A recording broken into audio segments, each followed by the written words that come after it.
Zdá sa vám manipulácia s hadom zložitá, strašidelná alebo nebezpečná? Skôr či neskôr to čaká každého chovateľa.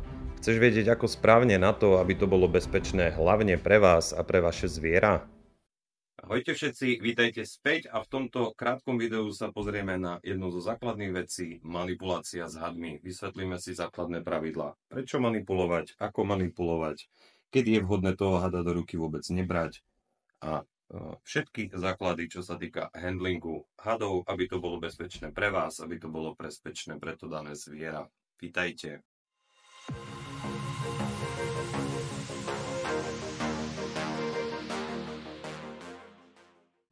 Prečo vlastne musíme s tými hadmi manipulovať? Prečo to čaká každého z nás, skúsenejších alebo nováčikov? Jedným z dôvodov je čistenie chovnej nádrže. Pozeráte, či tam nie je trus, či je voda čistá, či had tú vodu vôbec má a či tam nie sú veci, ktoré by tam nemali byť. Ďalším z dôvodov je kontrola hada zo zdravotného hľadiska. Kedy potrebujete skontrolovať, či je had v poriadku, a to najmä po krmení živými hlodavcami. Tento náš Banana Piebald ide do zvleku, takže ja ho kontrolujem teraz pravidelnejšie. Je to pekne vidno na jeho odtieňoch, kedy nie je tak síto farebný, ako by mal byť. A keď sa nám podarí, tak ešte skontrolujeme aj tu jeho hlavu, to najmä oči. Vidíte, tie oči sú krásne zakalené, sú také svetlé do modrá, také mliečne.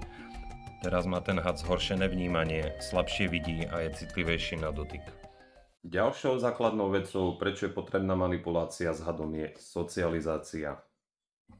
Socializáciou nemyslím to, že by si had na vás vyslovene zvykol ako mačka alebo pes, alebo tá časť mozgu im chýba, nie je vyvinutá, ale hady si dokážu zvyknúť na manipuláciu v zmysle toho, že ich na malú chvíľu vyberiete, že s nimi manipulujete pri čistení terária a veciach, ktoré sme si povedali pri zdravotnej kontrole.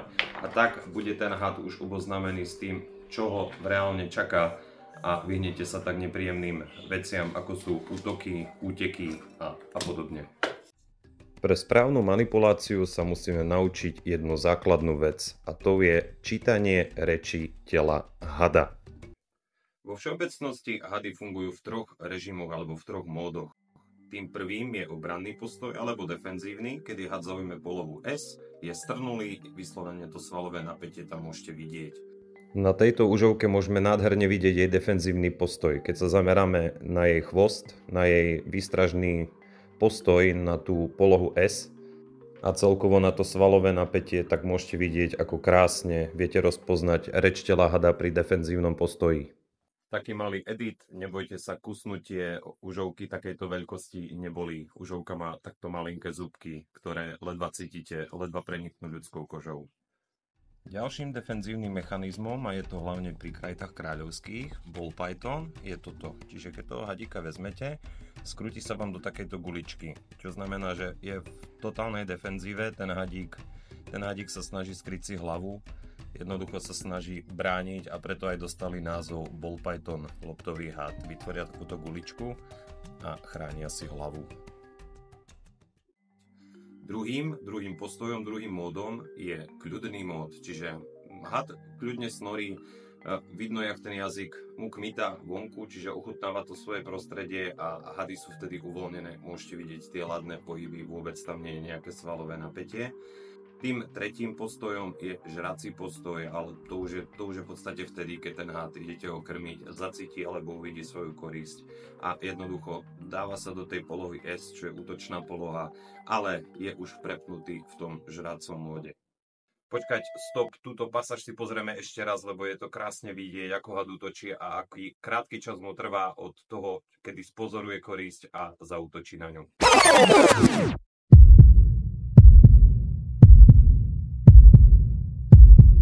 Takže máme vysvetlené základné pojmy, prečo sa manipuluje a kvôli čomu to vlastne robíme. Poďme teraz na samotnú manipuláciu s hadom. Pred každou manipuláciou a vtedy, keď ideme brať hada do ruky, je veľmi dobre si umyť ruky, prípadne použiť dezinfekciu.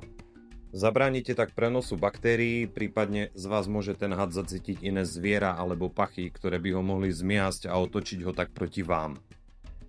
Pri manipulácii s hadom nikdy nedávame ruku pred hlavu hada. Je to chyba, pri ktorej môže na vás had zaútočiť, pretože vás berie ako korisť, ako nejaké nebezpečenstvo alebo predátora. Stále hada podoberáme zozadu, za zadnú časť a spodok tela mu podoprieme.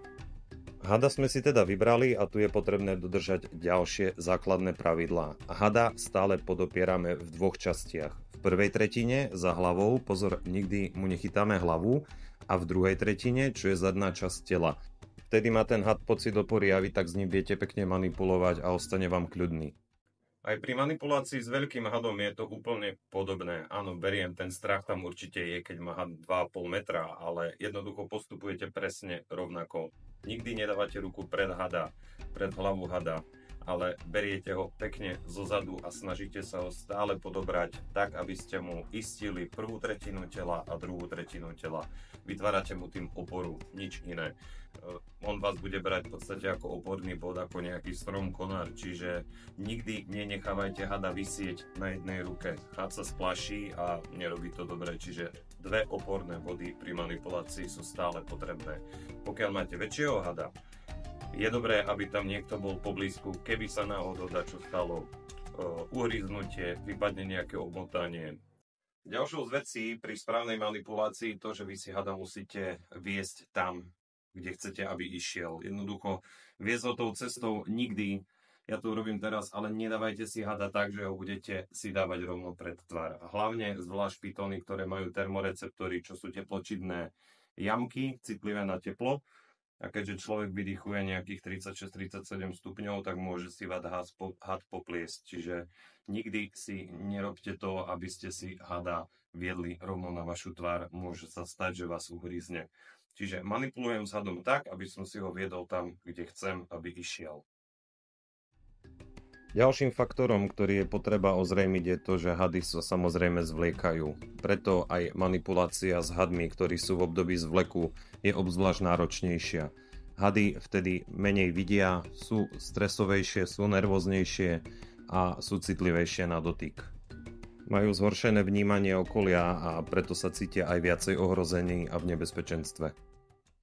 Posledný bod, ktorého by som sa chcel dotknúť, je krmenie, čiže manipulácia s hadmi po krmení. Z vlastných skúseností viem, a je to aj také zaužívané všeobecné pravidlo, že s hadmi by sa nemalo manipulovať minimálne tých 24 až 48 hodín po krmení. Každá manipulácia je totižto pre hada stresujúca, niekedy viac, niekedy menej. No a pri väčšom strese môžete spôsobiť hadovi regurgitáciu, čo je vyvrátenie potravy. Môže to byť pre hada veľmi vyčerpávajúce, nebezpečné a môže z toho mať zdravotné problémy. Takže, čo poviete? Manipulácia s hadom nemusí byť vôbec tak strašidelná a nemožná. Fakt ide len o to, aby ste sa naučili nejaké základy a postupovali podľa určitých pravidiel. Základom číslo 1. Čítať reč tela hada. Kedy ho brať, kedy ho nebrať a ako pri tom postupovať. Všetko máte v tomto videu. Ja verím, že som to zhrnul krátko, výstižne a stručne, aby to nebolo zase veľmi obsiahle. No a keď sa ti video páčilo, daj na ňo like, prípadne keď som na niečo zabudol, kľuď mi to napíš do komentu, milé rád ti odpoviem. Určite boli veci, čo som zabudol. A keď chceš vedieť viac zo sveta zvierat, plazov, o ich chovaní, o ich manipulácii s nimi, kľudne daj odber na tento kanál a vidíme sa pri ďalšom videu. Ďakujem za sledovanie. Čaute.